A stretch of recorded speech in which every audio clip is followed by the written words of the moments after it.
In the beginning of Mission Impossible Dead Reckoning Part 1, a large box is shown beneath an underground service station. Inside, the voice of an artificial intelligence, named the Entity, is heard. The Entity declares that it will now control every electronic device in the world. Whether it's a camera, CCTV footage, the internet, a car, or a missile, all will be under its control. It claims to do all this for the betterment of humanity, as humans are becoming increasingly dangerous day by day. Therefore, it has devised a plan to eliminate humanity. Then, the story introduces Ethan Hunt. He receives a tape, as usual, in which the US president explains that the Entity has taken control of the entire digital system. Cybersecurity has failed, meaning the digital world is no longer under our control. To stop the Entity, Ethan Hunt must go to a special submarine named the Sevastopol, which is located at the Sevastopol Naval Base. Inside this submarine is a device called the Portva, which holds the submarine's control. He must either destroy it or retrieve it to save the world from destruction.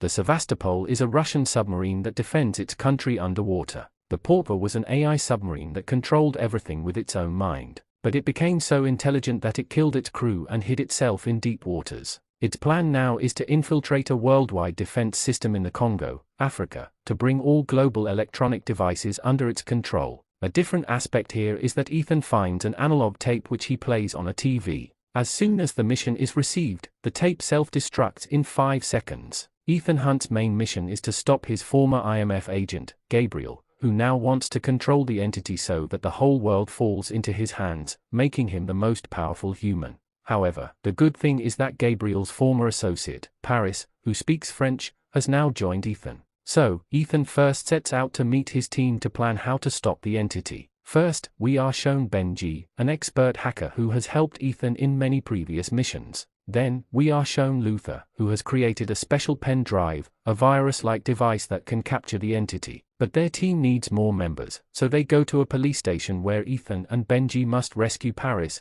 who is handcuffed there. Ethan and Benji are wearing masks, and there are a total of 4 police officers and 2 agents, 2 of whom are actually Ethan's team. A tremendous fight breaks out between them. One of the 2 agents is Degas, who understands that the world is in danger and wants Ethan to join forces with them because they will need his help in future missions. So, Degas also joins the team. Their plan is to confront Gabriel face to face because Gabriel is the one who can control the Entity. They go to a large party where they learn Gabriel is present. The police also arrive at the party because they suspect these people are up to something. Then, Grace, a thief first introduced in Dead Reckoning Part 1, arrives to help Ethan. They evade the police but cannot escape Gabriel's men. Gabriel was a former IMF agent who killed Ethan's first wife, which is why Ethan dislikes him. Gabriel also previously worked for the Entity, but when he thought of controlling the Entity himself, the Entity expelled him from his team and chose Ethan for its next mission. Gabriel's men tie up Grace and Ethan inside a tunnel. Gabriel arrives and reveals that in the 3rd movie, Ethan stole a top-secret tube from China to save his wife, but he didn't know what was inside the tube. It contained a virus that could control AI, giving it the power to think, meaning Ethan himself brought the Entity to life. Another point, the Entity is an AI currently in a box stored under the underground station. It has limited control, only over 23 countries. To gain full control, it must go to a location in the Congo, Africa, where a large database is located. But for the Entity to connect itself to that database, it needs its pod cover drive, which is hidden in a safe inside the secret submarine Sevastopol, underwater. The key to that safe is currently with Ethan. Gabriel demands the key from Ethan, but Ethan refuses. Angered, Gabriel goes to Luther and steals the virus chain and leaves it with a bomb in an underground station. Ethan now has to run to save Luther from there. After escaping, Ethan reaches Luther within 4 minutes. Luther has some tools to break the lock, but Luther says he was born for hacking and deactivating bombs. There is a large 56 megaton bomb there. If he removes the detonator and disables the bomb, there won't be a big explosion, but the ground or tunnel below will collapse. So, he has only 2 minutes to escape. Luther's friend Ethan, who was always with him, wants to save Luther. Ethan says, "Give me the tools, I'll open the door and save you." But Luther says that if he gives the tools, the entire bomb will explode and destroy the whole city. So, Luther wants to remove the first detonator so that only the ground level is damaged and the city remains safe. Ethan has to leave his friend Luther behind and escape, which is very saddening for him, and he breaks down emotionally. Then, Briggs and the Critic team arrive and take Ethan away. Briggs doesn't understand why Ethan gave up the key so easily. He thinks there must be a big reason. Then Ethan explains his plan. There is an AI named the Entity that wants to control the world. To gain its full power, it must connect its drive to the server hub in the Congo, Africa. Only then can it control the entire world. Ethan needs to create a plan that the Entity cannot even anticipate.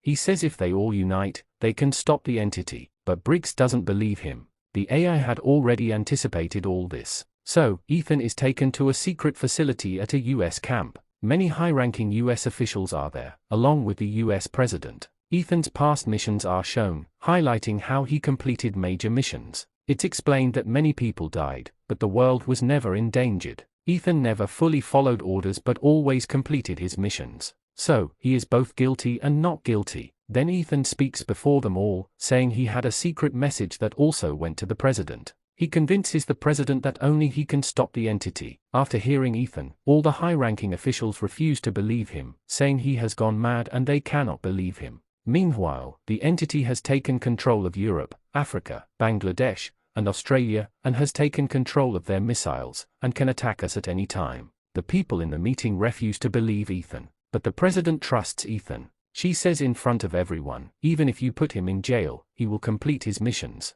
Then a chopper is ready for him to take him directly to the Sevastopol. But there's an obstruction on the way because the rest of his team doesn't send him the coordinates of where the Sevastopol is underwater. So, he jumps from his chopper because the Russian military spots it. The plan of Ethan's remaining team was to locate the Sevastopol underwater, meaning the place where the Sevastopol sank. When Ethan goes underwater to retrieve the safe pod cover, his team will wait for him above by cutting a small hole in the ice. But the information about the Sevastopol's location was with a scientist in Siberia. By the time Ethan's team reaches the scientist's house, some other people have already arrived. Then there are many discussions. The scientist's name was William. He was the one who created the classified agent list in the first Mission Impossible movie, containing the names of all US agents, whether official or IMF. Ethan had stolen his data drive in the first part, so the US deemed William useless and sent him away to Siberia. William didn't have the machine that could pinpoint the exact location of the Sevastopol. When the torpedo was fired, it created a large wave in the water that the machine could track. But that machine ran on an old CD drive, which doesn't work nowadays, so they start building new drives.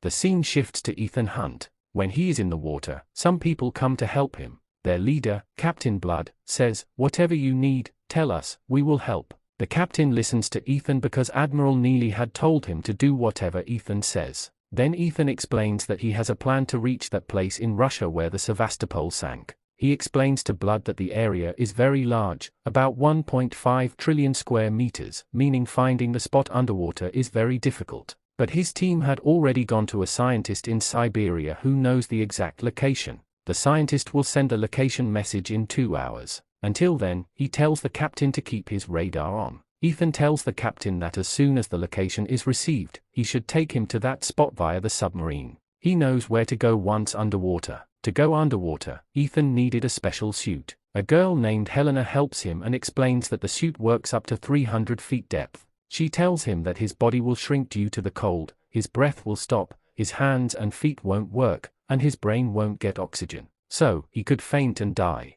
But Ethan was confident he could do it. The scene shifts to Benji and William. William secretly tells Benji that he had memorized the pinpoint location, so they don't need to build the machine. But it wouldn't be right to give the location in front of Gabriel's men. So, William secretly gives the location data to his wife inside a watch. Then he tells Gabriel's team that his dogs are making too much noise, so he can't build the machine. The dogs need to be fed. His wife says, "I'll go feed them, but someone needs to come with me," and she takes Grace with her. She wanted to give Grace the important seat containing the full location information. But then Captain Cold's team gets suspicious, and a tremendous fight breaks out. This fight goes on for a long time, and many people die. Meanwhile, Grace manages to kill the IMF agent and heads towards the location to save Ethan by cutting through the ice. William also shares the coordinates with Ethan's submarine. Ethan prepares to leave. When the rear door of the submarine is opened underwater, a Russian submarine is behind them, coming to shoot them.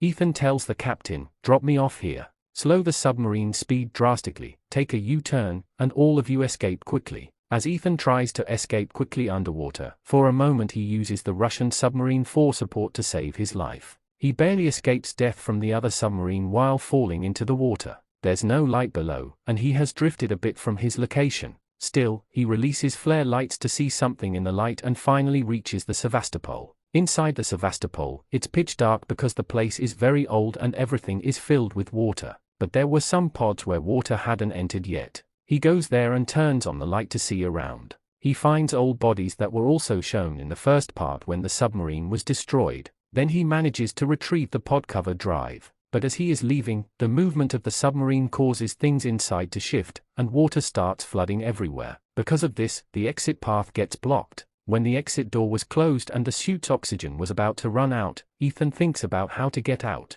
Then he gets an idea to exit through the torpedo tube. There was a long, narrow tube there, but because of the suit, Ethan couldn't go straight in as the tank on the back of the suit was getting stuck. So, he has to remove his suit and then goes through the tube. Finally, Ethan saves his life and comes to the surface. Grace is ready there. She has cut a hole in the ice, and as soon as she sees Ethan, she pulls him up. Their real task was to stop the entity. The entity could only be stopped when it would take physical form. For this, Luther had created a 360 terabyte drive, which we also call the poison pill. This was Luther's best experiment so far. Their plan was to first bring the entity into physical form. For that, they had to go to the city of Congo in Africa, where a huge data store is located. This system ran on solar power and was built so strong that it could withstand any major disaster in the world. The entity wanted to go to this place because it wanted to execute its plan to destroy all of humanity. It thought it would stay here for thousands of years and develop a new generation without emotions.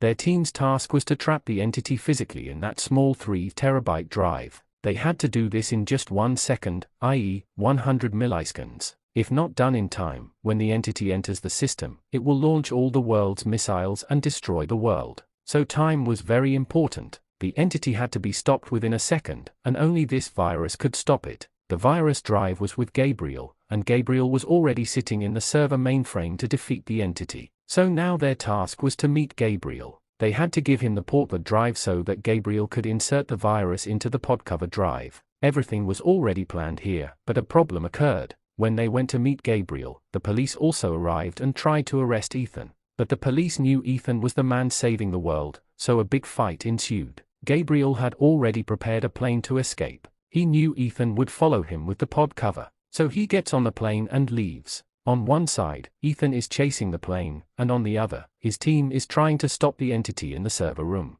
Gabriel had planted a large tornado bomb there, which was very powerful enough to destroy the entire continent. On one side, William was trying to defuse the bomb, and on the other, Ethan was in the plane chasing Gabriel. Here, Benji, who was supposed to stop the entity by hacking, actually gets shot. The bullet hit him between the nerves. His breathing was stopping because a vacuum was blocked. So Benji tells Paris to treat him. Paris only spoke French and said, "I'm not a doctor." But still, she made a hole in Benji's chest with a knife and created something like a vacuum tube so Benji could breathe again and continue hacking. Grace's task was to disconnect Luther's drive and cut the wire connecting the machine to the server mainframe as soon as the red light turned green, meaning the entity would come into physical form but wouldn't be able to control the system. Amidst all these problems, the governors tell the president that she was wrong to trust Ethan Hunt. He should have been put in jail. She gave him a chopper and ruined it too. Still, she trusts him to stop the entity and save the country. This isn't possible. Our defense system is still with us. Other countries have been hacked. Now we have a chance to destroy those countries with missiles, otherwise, they will destroy us. Then the team collectively decides to destroy 8 countries, including the USA, to save 7 billion people. But the US president refused to make this decision because she didn't want to kill even 100 million people. The scene shifts back to where Ethan was in the air, and now he reaches Gabriel directly. With great difficulty, he takes the virus pill, the capsule pill, from Gabriel's neck and connects the pill and the podcover device. When the pill connects to the portlet drive, the entity finds a way to enter the main system. But within just 1 second, Grace removes the flash drive in which the entity was completely trapped. Meaning, the entity was in their hands in physical form, and the world's destruction was stopped. This is how the IMF team saved the world. In the movie's last scene, references to old movies are given. For example, in the 7th part, Briggs, who was always hostile, finally extends a hand of friendship. Madam President is also shown, who took the responsibility of saving the world and succeeded. Some problems came, but she faced them. We learn that the country the president was about to bomb also had her son serving as a soldier there. When the world is saved, she meets her son and is very happy. Additionally, the IMF team leader retires after completing the mission. In the last scene, all IMF agents are shown. Ethan gives the high drive containing the entity to the agents. Then everyone goes their separate ways, and with this, Mission Impossible Dead Reckoning Part 1 ends.